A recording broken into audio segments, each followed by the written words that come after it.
A new drug is helping stop the spread of malignant melanoma. Recent studies found the drug seeks out and blocks a mutated gene found in patients. Researchers say in cases where the gene is present, the tumor shrank 70% of the time.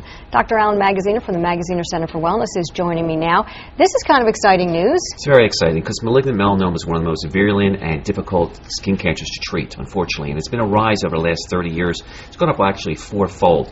So in research right now, we're finding out that this particular medication may actually block the genetic predisposition or the genetic mutation for malignant melanoma. It is currently in research right now, and they're going to be running some clinical trials, so we'll have to look forward to see if this really does what we hope it does in patients. What's typically the timeline when you have these clinical trials before it might get to the market? Difficult to say. It could be at least 2-3 years sometimes, so there's still a lot ahead of us. It is available only in clinical trials right now in London. Okay, let's move on to this other story today. The Surgeon General wants to ease restrictions on moms who breastfeed, basically requiring employers to make it easier. Much easier, hopefully. I mean, they're trying to remove the obstacles. We're trying to encourage moms to breastfeed right now for at least, if they can, up to 6 months. In fact, right now only about 13% of the moms are breastfeeding as much as 6 months, and they're trying to encourage women to do it. They're trying to get the numbers up to about 25%. So what we're seeing now is that the employers are going to be offering like a private room for moms to help pump during the workday. And I think it's a great idea because it should make them much more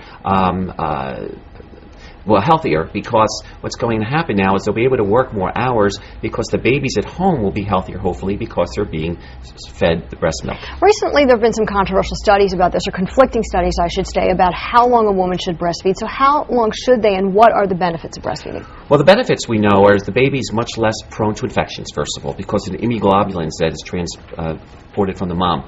So less ear infections, less asthma, less pneumonia, less diarrhea. It's wonderful. How long? As long as you can.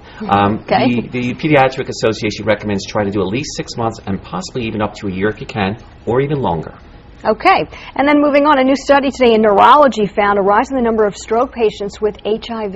What's happening here? Well, the overall stroke rate has actually gone down over the last 10 years, but what we've seen is that there's an increase in stroke in people who have HIV.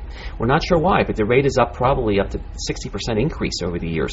We think it's one of two reasons. Either it's due to the actual medications that people are placed on to treat the HIV, and there's so many more antiviral agents now, we're using multiple agents to help treat the condition.